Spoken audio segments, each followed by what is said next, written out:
La Russie s'est préparée depuis de nombreuses années sur le plan numérique. Il faut comprendre que c'est une très grande puissance cyber, dans le top 5 mondial, et ça leur a permis de mener des attaques de grande ampleur contre l'Ukraine depuis déjà 2014. On pense notamment au rançongiciel NotPetya qui a été envoyé en 2017 contre l'Ukraine, qui a paralysé une partie de l'économie ukrainienne. Et ces attaques, les experts les voient aujourd'hui comme une préparation à l'offensive armée. On dénombre environ une trentaine de campagnes d'attaques depuis le 24 février. L'une de ces cyberattaques a particulièrement fait parler d'elle, c'est le piratage du satellite américain Viasat que l'armée ukrainienne utilise particulièrement. Mais en fait, cette attaque n'a pas eu les effets escomptés pour les pirates russes, puisque ça a eu simplement comme effet de priver d'internet environ 40 000 personnes en Europe, près de 10 000 en France.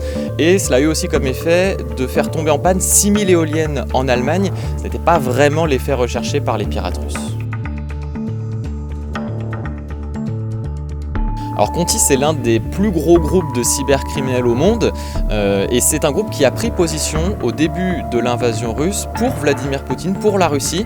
Sauf qu'à l'intérieur de Conti, il y a certes des Russes, mais il y a aussi des Ukrainiens qui n'ont pas vraiment apprécié cette prise de position et qui l'ont fait savoir en faisant fuiter les données internes de Conti sur le dark web. Et ça, c'est tragique pour le groupe parce qu'on va voir pour la première fois sous le capot le fonctionnement de ce groupe.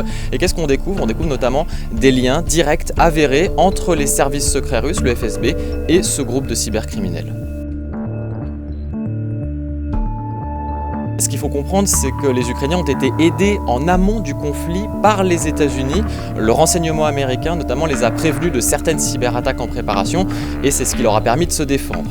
Après le début du conflit, les Ukrainiens ont aussi levé une armée numérique, une IT Army, en appelant des bénévoles, des volontaires du monde entier pour s'attaquer aux intérêts russes, pour faire tomber le site du gouvernement russe, par exemple. Ces bénévoles vont aussi regarder des vidéos, tenter d'identifier des Russes et de prévenir leurs familles par les réseaux sociaux. On voit, c'est un champ d'action assez large pour tenter de perturber au mieux les Russes dans leur offensive.